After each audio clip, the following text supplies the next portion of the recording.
नमस्कार, मैं हूं संजय शर्मा। आप देख रहे हैं 4 PM न्यूज नेटवर्क। कितना आसान होता है इस समय ईवीएम मशीन में काउंटिंग करना। कितने वोट पड़े आपको तुरंत पता चल जाता है कि इस बूथ पे इतने, इस बूथ पे इतने, इस बूथ पे इतने। और चुनाव आयोग को ये डाटा इकट्ठा करने में कितना मिनटों का काम लगता होगा। आजकल तो मिनटों का काम है।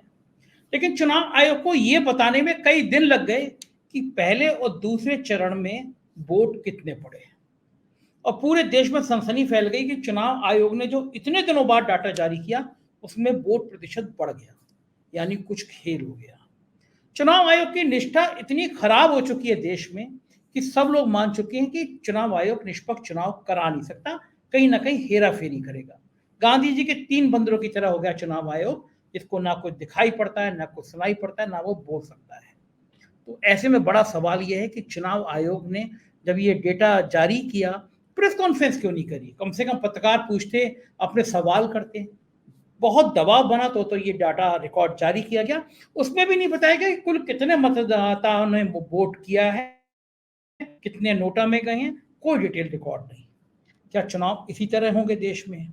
क्या चुनाव आयोग पर इसी तरह सवाल खड़े होंगे? और जब इतना शक हो जाएगा तो फिर देश का होगा क्या, देश का भविष्य क्या होगा? ये तमाम बातें मैंने अभय दुबे जी के साथ बातचीत में पूछी उनसे। जाने माने पत्रकार, आप एबीपी चैनल पर उनको देखते रहते हैं, बहुत अच्छा विश्लेषण करते हैं। और इन सारी बातों को मैंने उनसे इस इंटरव्यू में पूछा है। मैंने तो पूछा है कि कांग्रेस के अमेठी राहुल गांधी, रायबरेली प्रियंका गांधी, क्या खेल है, निपटेगा कैसे? और मैंने सवाल किया है गोदी मीडिया की खामोशी को। बहुत अच्छा इंटरव्यू है, देखिएगा जरूर, आपको सुन के बहुत मजा आएगा। चलते हैं अभय दुबे जी के पास। चैनल को ज्वाइन कीजिएगा, सब्सक्राइब करिएगा। सुनते हैं अभय दुबे जी क्या कहते हैं। 4 PM न्यूज नेटवर्क में स्वागत है अभय दुबे जी आपका। आज बहुत सारे मुद्दों पे मुझे आपसे बात करनी है, लेकिन सबसे पहले पूरे देश में एक बड़ा रहस्यमय तरीके से एक माहौल छाया हुआ है। लोग हैरान हैं और लोग परेशान भी हैं, सशंकित भी हैं। चुनाव आयोग की भूमिका पर किसी को कोई शक बचा नहीं है। इतने दिन हो गए, पहला चरण के चुनाव के बाद इतने दिन हो गए। आज चुनाव आयोग ने डेटा जारी किया है, वो भी बहुत हल्ला मचा सोशल मीडिया पे, और बाकी कांग्रेस से आपत्ति करी, उसमें भी आधा अधूरा, पूरी जानकारी नहीं। एक प्रेस रिलीज भेज दी, ना कोई प्रेस कॉन्फ्रेंस, ना कोई बातचीत। क्या लगता है कि कुछ धांधली की ये जो आशंका लोग जता रहे हैं, क्या गलत जता रहे हैं? क्या कुछ खेल है इसमें या कुछ नहीं है? आयोग ने पूरे देश को, पूरे विपक्ष को और मीडिया को दुविधा में डाल दिया। हमारे देश का सामान्य मतदाता, मेरे और आपके जैसे लोग जो राजनीतिक समीक्षक हैं और विपक्ष भी चुनाव आयोग पर भरोसा करना चाहते हैं। भाई, यही चुनाव आयोग इस देश में लंबे अरसे से चुनाव करा रहा है, जिससे भारत की प्रतिष्ठा में भी वृद्धि हुई है, चुनाव आयोग की प्रतिष्ठा में भी वृद्धि हुई है। लेकिन ये वाला चुनाव आयोग जो है, नरेंद्र मोदी के जमाने का चुनाव आयोग, ये बिल्कुल सरकार का प्यादा नजर आता है। इसके अंदर कोई पारदर्शिता नहीं है और इसका रवैया बहुत ही ढीला ढाला है। ये समझ में नहीं आता ये ऐसा क्यों कर रहा है। ऐसा करके वो अपने साख के ऊपर कुल्हाड़ी मार रहा है। देखिए, कोई भी विपक्षी दल ये करना उचित नहीं समझता कि वो साफ कहने लगे कि चुनाव आयोग बेईमानी करना चाहता है, चुनाव आयोग सत्तारूढ़ दल से मिला हुआ है। ये कहने के बाद विपक्ष के सामने भी कोई रास्ता नहीं रह जाएगा, उसे फिर चुनाव का बहिष्कार करना पड़ेगा। उसे कहना पड़ेगा कि भाई, ऐसे चुनाव आयोग के तहत हम तो चुनाव लड़ने के लिए तैयार नहीं है जो स्पष्ट रूप से सरकार से मिला हुआ है और बेईमानी कर रहा है। इसलिए अब टीएमसी वालों का बयान देखिए, उन्होंने कहा कि हम इस चुनाव आयोग पर यकीन करना चाहते हैं, लेकिन उसको ऐसा कुछ कोई काम नहीं करना चाहिए जिससे हमारा यकीन भंग हो या हम लोग यकीन अपनी राय बदलने पर मजबूर हो। भाई, आखिरकार चुनाव आयोग ऐसा क्यों कर रहा है? भारत के चुनावी इतिहास में आज तक नहीं हुआ है कि किसी दौर के चुनाव या किसी भी चुनाव मतदान हुआ हो, उस मतदान के 11 दिन बाद अंतिम आंकड़े जारी किए गए हो। अच्छा, मैं आपसे पूछता हूं, हम सबको पता है कि चुनाव ये कैसे आंकड़े प्राप्त कैसे किए जाते हैं। आप कल्पना कीजिए कि एक मतदान केंद्र पर मतदान हो रहा है। अब एक क्षण आया जब मतदान खत्म हो गया, यानी सारे के सारे मतदाता जो उस मतदान केंद्र के परिसर में थे वो वोट डालकर चले गए, मतदान केंद्र खाली हो गया। उसके बाद जो पीठासीन अधिकारी है वो एक कागज के ऊपर मतदान के आंकड़े तैयार करके वहां बैठे हुए जो पार्टियों के प्रतिनिधि हैं उनके दस्तखत लेता है उनके नीचे। वो कागज जो है वो अंतिम रूप से उस मतदान केंद्र पर पड़े हुए वोटों का आंकड़ा उपलब्ध कराता है। वो कागज आजकल डिजिटल तरीके से तुरंत एक क्षण के अंदर मतदान चुनाव आयोग के मुख्यालय पहुंच जाएगा। वहां चुनाव आयोग में अलग अलग बहुत से विभाग बने हुए हैं। एक विभाग ईवीएम देखने के लिए है, एक विभाग वोटर जो मतदान सूचियां हैं उनके लिए है, एक विभाग किसी काम के लिए, बहुत सारे मतलब जो है विभाग बने हुए हैं।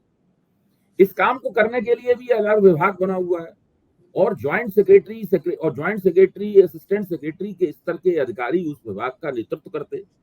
चुनाव आयोग के पास स्टाफ की कमी थोड़ी ना है इतना बड़े, तो उसे तो केवल उन कागजों पर का जो डिजिटल संचार हुआ है उनके पास, उसके आधार पर उनको जोड़ लगाना है उनमें जितने वोट पड़े और उससे कुल मिलाकर कितने वोटर थे उसका प्रतिशत निकाल लेना है। इस काम को तो 10वीं कक्षा का एक बच्चा भी कर लेगा बहुत आसानी के साथ में। आजकल तो कैलकुलेटर्स मौजूद हैं, कंप्यूटर मौजूद है, हर एक के सेल फोन में कैलकुलेटर होता है, बड़ी आसानी से काम हो सकता है। तो चुनाव आयोग को ये बताना चाहिए कि उन्हें इतना समय क्यों लगा। क्या किसी राज्य के आंकड़े आने में देर हुई? वो देर हुई तो क्यों देर हुई? क्या कहीं किसी राज्य का आंकड़ा आने में जो आंकड़ा था वो कहीं जो वेब दुनिया है उसमें कहीं अटक गया, कहीं अंतरिक्ष में घूमता रहा वो आंकड़ा? क्या हुआ, क्या मतलब जो है इसके बारे में उन्हें जानकारी देनी चाहिए। इसके बारे में अगर वो जानकारी दे देगा तो लोगों के दिमाग का संदेह जो है वो छट जाएगा। हो सकता है उनकी थोड़ी खिल्ली उड़े, थोड़ा उनका उपहास हो, लेकिन कम से कम बातचीत तो साफ हो जाएगी। अब इसमें यह भी है कि अभी हाल ही में कर्नाटक का चुनाव हुआ था, पश्चिम बंगाल का चुनाव हुआ था, तेलंगाना का चुनाव हुआ था। इन तीनों में जब मतदान का जो पहला आंकड़ा था, जो प्रोविजनल फिगर था और फाइनल फिगर दिया, तो उसमें चुनाव आयोग ने 3-4% बढ़ा हुआ बताया। तीनों जगह विपक्ष की सरकार बनी। अच्छा, तो ये कोई गारंटी नहीं है कि जो आंकड़ा बढ़ गया है उससे कोई सत्ताधारी दल को ही लाभ होगा। तो ये कोई इसकी गारंटी नहीं है कि उसको ही लाभ होगा। दूसरे जो विश्लेषण किया था हम लोगों ने, उस विश्लेषण के 3 पहलू थे। उन तीनों पहलुओं पर गौर करना जरूरी है। मुझे याद है अच्छी तरीके से हम लोगों ने 4 PM पे बहुत इसकी ऊपर चर्चा की थी और एक तरह के माइक्रो डिटेल्स को लेकर चर्चा की थी।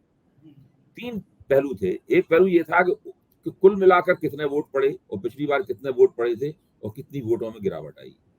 उसके बाद राज्यवार चर्चा हुई थी कि किस राज्य में कितनी गिरी, कितनी। फिर हम लोगों ने विधानसभा चुनाव से भी तुलना की थी। जिन राज्यों में अभी विधानसभा चुनाव हुआ था, राजस्थान में, उसके मुकाबले लोकसभा में कितना डिप आया, हम लोगों ने इसकी। उसके बाद हम लोगों ने कुछ महत्वपूर्ण निर्वाचन क्षेत्रों में, खासतौर से उत्तर प्रदेश के दोनों क्षेत्रों में, दोनों दौर में 8-8 जो हुए थे, उनकी हम लोगों ने चर्चा की थी। तो ये मैं अभी भी मानता हूँ कि उत्तर प्रदेश के 8वां निर्वाचन क्षेत्र में काफी मतदान कम हुआ था। ये चीज आज भी प्रासंगिक है।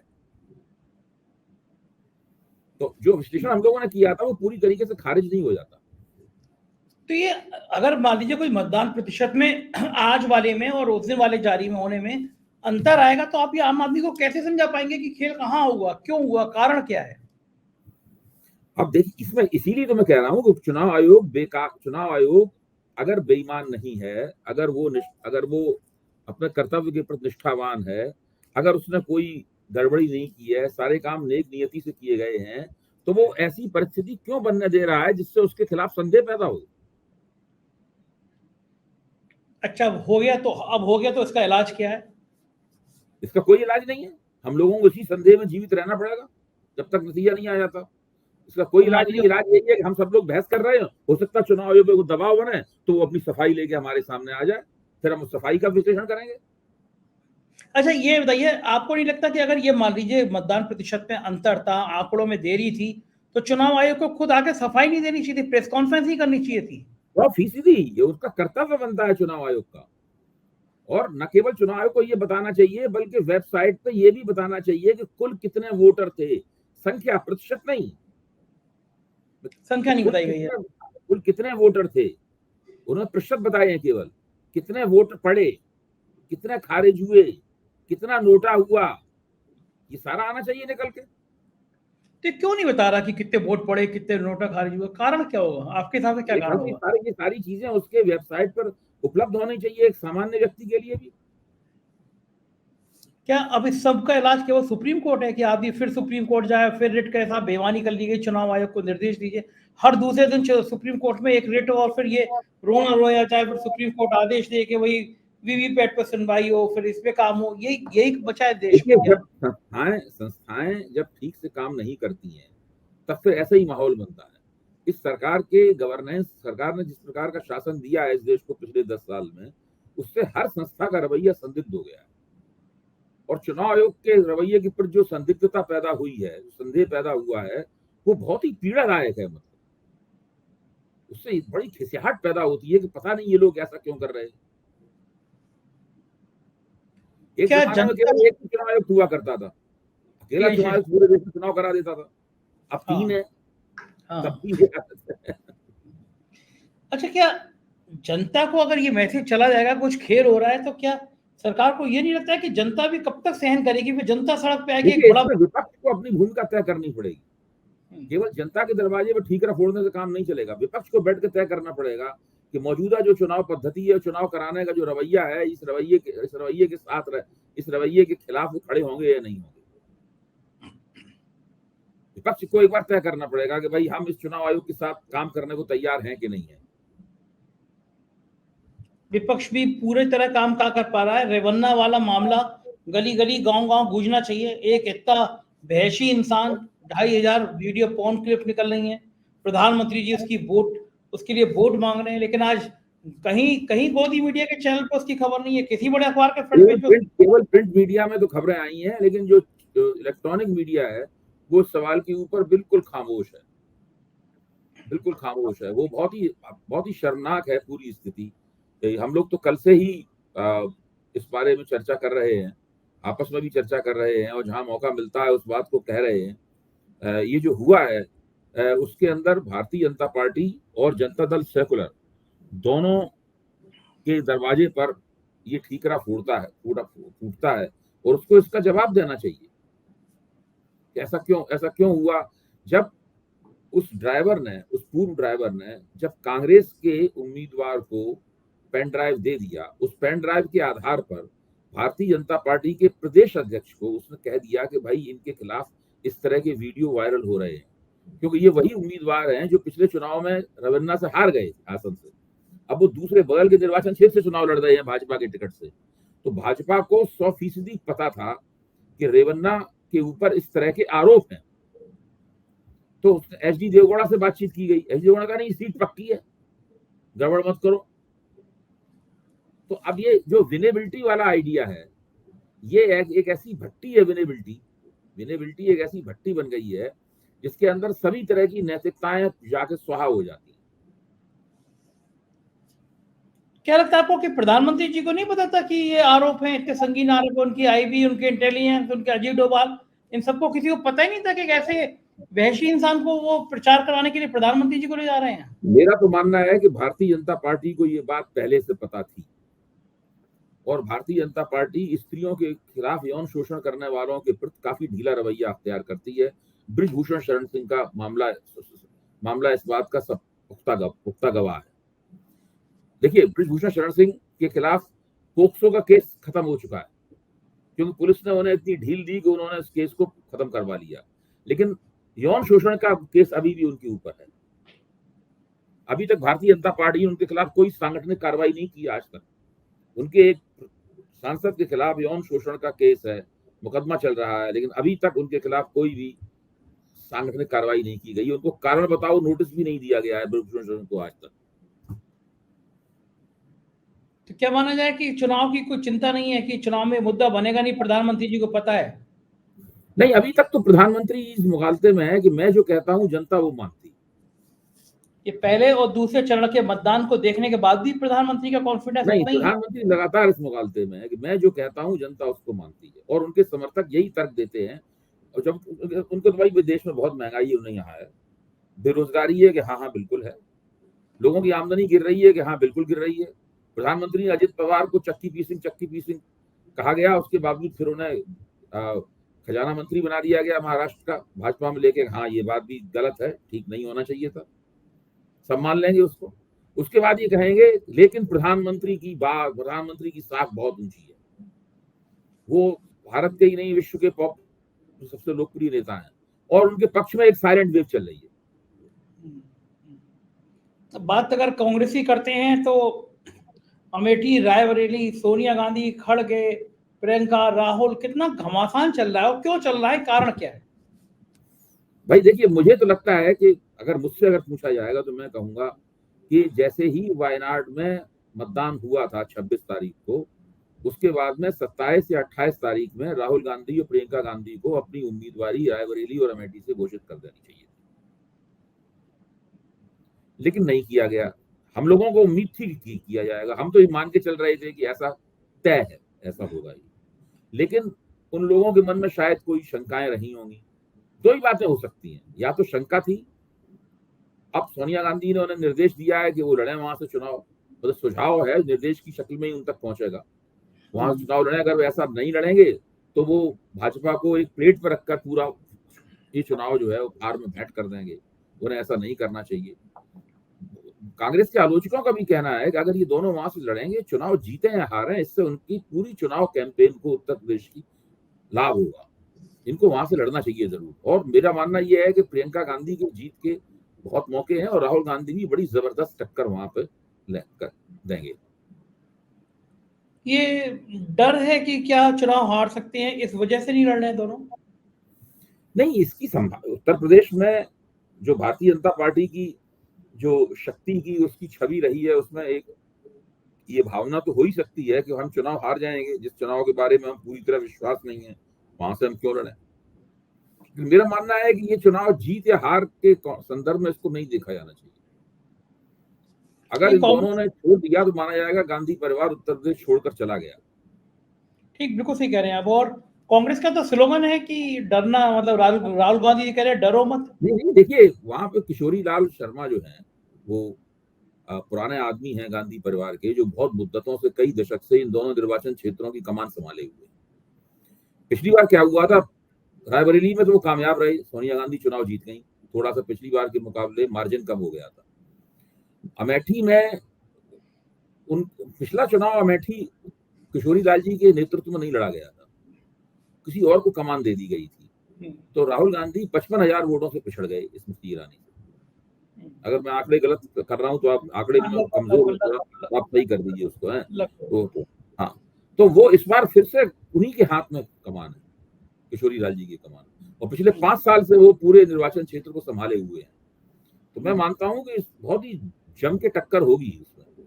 ना मैं स्मृति ईरानी को कमजोर मानता हूं, ना राहुल गांधी, मैं स्मृति ईरानी को भी कमजोर नहीं मानता, ना राहुल गांधी को कमजोर मानता हूं। अब तो खुद किशोरी लाल शर्मा का नाम रायबरेली से चलने लगा था आज की, जब ये हुआ कि अगर वहां से कोई नहीं लड़ेगा तो किशोरी लाल शर्मा को ही लड़ा दिया जाएगा, ये भी चर्चा चलने लगी थी। देखिए, कोई दूसरा उम्मीदवार लड़े और जीत जाए, इससे कांग्रेस को ज्यादा लाभ नहीं होगा। ये दोनों लड़ेंगे भाई बहन तो ज्यादा लाभ होगा, जीते चाहे हारे। वैसे मैं आज ही लौटा हूँ अभय जी, कई दिनों से रायबरेली अमेठी में था। मैंने जितनी जगह में रायबरेली की बात करी, सबने एक लाइन में कहा कि गांधी परिवार से कोई लड़ गया तो जीत तय है, तो गांधी परिवार से नहीं लड़ा तो ये जीत बीजेपी के खाते में चली जाएगी। तो रायबरेली में ये बात है कि गांधी परिवार से लड़ा। नहीं, मैं कमोबेश सहमत हूँ आपकी बात। और लाइन तो ये थी कि गांधी परिवार से लड़ा कोई आदमी तो चुनाव ही नहीं है, एक तरफा जीत हो जाएगी। और वाकई में गांव में गया मैं कल अभय जी, एक पान की दुकान पे एक बुजुर्ग आदमी, शर्ट फटी हुई, नेकर फटा हुआ, पैंट में बिल्कुल दीनहीन हालत में, गरीब। जब मैंने माइक लगा के उसकी परेशानी पूछी, चाहिए और पूछा चुनाव चल रहा है, बोले थे गांधी जी, गांधी परिवार है हमारा, तो हम जवाहरलाल नेहरू तक को जानते हैं, भाषण सुनने गए। मैं हैरान, इतना दलित बस्ती के बीच में बैठ के, मतलब रायबरेली के गांव गांव में इंदिरा गांधी, जवाहरलाल नेहरू, राजीव गांधी, सबके नाम हैं। तो ऐसे में दूसरे आदमी के लिए प्रयोग तो हो ही सकता है। और तीसरी बात यह कि बीजेपी तो चाहती है कि एक बार मौका मिल जाए, तो कहने कहीं दोनों चले गए, गांधी परिवार चला गया, भाग गया यहाँ। बिल्कुल बिल्कुल, ये मौका नहीं देना चाहिए। सोनिया गांधी ने जो अपने पुत्र पुत्री से अपील की है, वो एक राजनीतिक अपील है, आप देखिए उसको ध्यान से। अच्छा, लेकिन ये कैसी अपील है? एक घर में माँ, वो अपील ये कहती है कि आप टक्कर लीजिए, जो होना होगा वो होगा। अच्छा, वैसे मुझे ये समझ में नहीं आती, माँ को अपील करनी है बेटा बेटी से, तो उसमें मीडिया का क्या काम? घर बुला के दोनों को समझा दें, तो मीडिया को क्यों बता दिया जाता है कि सोनिया गांधी? इसी से मुझे लगता है कि ये भी एक स्ट्रेटजी है ये भी आप जो कह रहे हैं, मैं इस बात को कह भी चुका हूं अभी थोड़ी देर पहले। इसी से लगता है कि ये जो मीडिया के सामने पूरा प्रकरण रचा जा रहा है, मतलब तो इसके हाँ, पीछे कांग्रेस की कोई एक स्ट्रेटजी है। वो क्या है उसको डिकोड हम लोग अभी तुरंत नहीं कर पा रहे हैं, लेकिन ये एक मैं गया स्ट्रेटजी था, मैंने कांग्रेस के वहाँ के है। एमएलसी इससे हैं। ये होगा कि एक तरह का जज्बाती, इसमें एक जज्बात का इंजेक्शन भी लगेगा इससे। हाँ, बिल्कुल ठीक कह और रहे हैं। सोनिया गांधी जी मौजूद हैं अदृश्य रूप से उन दोनों चुनावों में और रहेंगी। चुनाव है, हाँ, ये भी मैसेज होगा कि सोनिया गांधी हैं। मैं गया था, कांग्रेस के एमएलसी हैं दीपक सिंह, एक्स एमएलसी हैं दीपक सिंह, बड़े तेज नेता बैठे की। तो मैंने कहा, पूछा, बोले वो गोदी मीडिया दिन भर चर्चा तो कर रहा है बहाने से, वरना मोदी जी के अलावा किसी को दिखाते नहीं है। अब मजबूरी में 3 दिन थे बस, अमेठी रायबरेली कर तो रहा है ये। तो कभी कभी ऐसा ना, डायरेक्टर को पिक्चर हिट करानी होती है तो वो कुछ ना कुछ कंट्रोवर्सी डाल देता है, हो कंट्रोवर्सी से सकता है। चर्चा जाती है। नहीं नहीं तो हो, ये मैं मान रहा हूँ ये है, हो तो सकता मेरे है। को तो जानकारी है कि 2 तारीख की शाम को, और मेरे सूत्र बता रहे हैं कि शायद प्रियंका गांधी लड़ेंगी अमेठी से। क्या अमेठी अमेठी, अमेठी से प्रियंका गांधी। अच्छा, आपके हिसाब से अमेठी से राहुल गांधी बेहतर लड़ सकते हैं या प्रियंका राहुल गांधी? गांधी को ही लड़ना चाहिए अमेठी से। अच्छा, देखिए, राहुल गांधी को ही लड़ना चाहिए और प्रियंका गांधी को लड़ना चाहिए रायबरेली से। इसके अलावा अगर वो और कुछ उसमें 3-5 करते हैं कि प्रियंका गांधी को यहाँ से लड़ाया जाए, राहुल गांधी को बिल्कुल न लड़ाया जाए, वो उचित नहीं होगा। कांग्रेस के एक धड़े का ये मानना है कि अगर राहुल गांधी यहाँ से लड़ते हैं, जीत गए और छोड़ेंगे यहाँ से, तो फिर 2027 के चुनाव में बहुत असर पड़ेगा, और वायनाड छोड़ेंगे तो जो साउथ का किला है कांग्रेस ने ठीक किया है, वहां असर पड़ जाएगा दक्षिण में। ये गले में फंसी हुई है इनके। नहीं नहीं, देखिए ये सब बातें दूर की कौड़ी है। चुनाव आज हो रहा है, आज जीत हार होनी है, 4 जून को जीत हार हो जाएगी। अब आप 2029 में क्या होगा और फिर क्या होगा, ये सब बेकार की बात है, इनमें कोई दम नहीं है। अच्छा, आज ऐसे जो बहुत सी बातें आती हैं। आजकल जो प्रधानमंत्री जी के जो भाषण है, जो उनकी बॉडी लैंग्वेज है, कुछ परेशान नजर आ रहे हैं आपको प्रधानमंत्री जी, या उल्लास से भरे हुए नजर आ रहे हैं? आप देखिए कितने तरह की बातों को उन्होंने मिला जुला दिया है। एक जैसे शुरू चुनाव की जब शुरुआत हुई थी, तो एक स्पष्ट रूप से एक मुद्दा उनके पास था, भ्रष्टाचार। बिल्कुल एकदम फोकस था। फोकस इतना था कि हम सत्ता में आ गए तो पहले 100 दिन में इसी के ऊपर अटैक करें, यही तो उन्होंने कहा था। तब कम से कम ये था कि प्रधानमंत्री के दिमाग में स्पष्ट है कि मुद्दा क्या है। फिर जैसे ही पहले दौर का मतदान गड़बड़, भाजपा की अपेक्षाओं के मुताबिक नहीं हुआ, तब वो कांग्रेस के घोषणा पत्र को ले आए और फिर उन्होंने मंगलसूत्र कांड किया। तब भी मुझे लगा था कि सही हो गलत हो कैसा हो, उन्होंने मुद्दा बदला है, लेकिन एक मुद्दे पे फोकस है उनका। अब स्थिति यह है कि उनका किसी चीज पे फोकस ही नहीं रहा। भाई एक तरफ तो वो कह रहे हैं कि मैं अपनी जान, मेरी जब तक मैं जिंदा हूं तब तक मैं कांग्रेस को इनसे आरक्षण छीन कर मुसलमानों को नहीं देने दूंगा, एक तरफ ये कह रहे हैं। दूसरी तरफ उनके ऊपर लूट का आरोप भी लगा रहे हैं। शहजादा भी कह रहे हैं राहुल गांधी को राहुल वर्सेस मोदी बनाना भी चाहते हैं। कुछ कुछ पिछली बातें भी कह रहे हैं, भ्रष्टाचार भी कह बोलने लगते हैं, कभी संपत्ति की बात बोलने लगते हैं। बहुत सारी चीजें गड्ढमड्ढ हो गई हैं, बिल्कुल फोकस उनका बिखर गया है। क्या लग रहा है आपको, ये सब इतना संतुलन क्यों गड़बड़ा रहा है प्रधानमंत्री जी का? कारण क्या है इसके पीछे? मुझे भी ताज्जुब हो रहा है। मेरा तो मानना यह है, देखिए अगर मैं प्रधानमंत्री नरेंद्र मोदी का सलाहकार हूं और मुझसे वो सलाह मांगे तो मैं उन्हें क्या सलाह दूंगा? आप सोचिए, मैं इस तरह से सोचता हूँ। मैं उनसे कहूंगा कि केवल भारतीय जनता पार्टी ही एकमात्र पार्टी है इस देश में जो 5 साल के लिए स्थिर सरकार देने की गारंटी कर सकती है, क्योंकि विपक्ष के पास ऐसी कोई पार्टी नहीं है जो कहेगा हम 150 सीट जीत सकते हैं। एक ऐसी सरकार इसमें 100-150 सीट जीतने वाली पार्टी ना हो, वो स्थिर सरकार क्या देगी? लेकिन नरेंद्र मोदी ने एक बार भी ये दावा नहीं किया आज तक। क्यों नहीं किया? इसके पीछे कारण क्या है? इसीलिए समझता हूँ कुछ चीजें बिखरी हुई हैं उनके दिमाग में। तो ये बहुत, देखिए, और कोई भी जो भाजपा के विरोधी भी है वो भी इस तथ्य से इनकार नहीं करेंगे। भाजपा आज चुनाव हार जाए तब भी तो उसको 200-250 सीटें मिलेंगी, और कौन सी पार्टी है इतनी सीट जीत सकती है जो? ठीक बात है भाई जी। एक आखिरी सवाल, प्रधानमंत्री को कभी कभी डर लगता होगा कि अगर मैं हार गया तो मेरा क्या होगा? बिल्कुल डर लगता होगा, क्योंकि जिस डंडे से वो लोगों को पीट रहे हैं उस डंडे से उनको भी पीटा जाएगा। यही आपको तो नजीर बना रहे हैं। ये तो बात मैं अभी से नहीं, पिछले 6-7 साल से, जब जेएनयू कांड हुआ था, जब सबको वो गद्दार कहा जा रहा था, टुकड़े टुकड़े गैंग खाया जाता था, अर्बन नक्सल खाया जाता। तो मैंने अपने बहुत से भाजपा के मित्रों से टीवी बहस करते हुए कहा था कि आज जो झंडा आप चला रहे हैं, आप नजीर ला रहे हैं, यही झंडा एक दिन आपके ऊपर पड़ेगा जब आप सत्ता में नहीं होंगे। ये मत सोचिए कि आप हमेशा सत्ता में बने रहेंगे। सही बात है, वक्त का पहिया घूमता है। मेरे को, जिस प्रवर्तन निदेशालय को, जिस इनकम टैक्स डिपार्टमेंट को, जिस सीबीआई को, जिस दिल्ली पुलिस को ये लोग इस्तेमाल कर रहे हैं, जिस दिन ये लोग सत्ता से बाहर होंगे तो ये लोग इसी तरीके से इसके खिलाफ इनको इस्तेमाल किया जाएगा। तब भी क्या करेंगे सर? तब अपने सामने आएगा सारी चीजें। तो बहुत शुक्रिया अभय जी, आपने तक कीमती समय दिया, आभार। तो ये थे अभय दुबे जी, और आप सुन रहे थे कि आखिर रुझान क्या है, आखिर परिणाम क्या है और देश क्या चाहता है। उसको यकीन है बातचीत पर आपको पसंद आई होगी। चैनल को ज्वाइन कीजिएगा, सब्सक्राइब करिएगा। शुक्रिया, थैंक यू।